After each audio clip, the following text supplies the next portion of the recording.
Altså, der er naturen. Det er en virkelig, virkelig flot tur. Så er der det sociale omkring det. Altså, der er bare rigtig, rigtig mange glade mennesker og dejlige mennesker, man møder, og der er en fantastisk god stemning, både op til løbet og campen, og det er rigtig, rigtig godt rigtig god social oplevelse.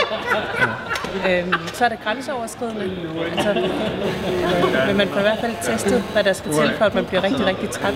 Vi har lige siddet og snakket om, at om aftenen ude i campen og sådan noget, altså, nogle gange så kunne man stoppe midt i en sætning, fordi man egentlig ikke rigtig gad at fuldføre sætningen helt og sådan noget. Så det har været en super, super god oplevelse. Men jeg er glad for, at jeg ikke tog 160.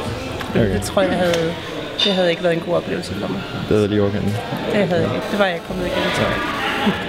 Kunne du finde på at deltage igen, tror du? Ja, måske, men ikke lige med det samme.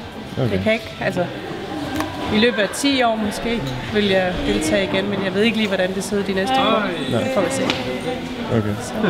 Så du sådan, det kommer til at give dig noget i din hverdag her bagefter, at du har deltaget, eller kan man bruge det til noget der?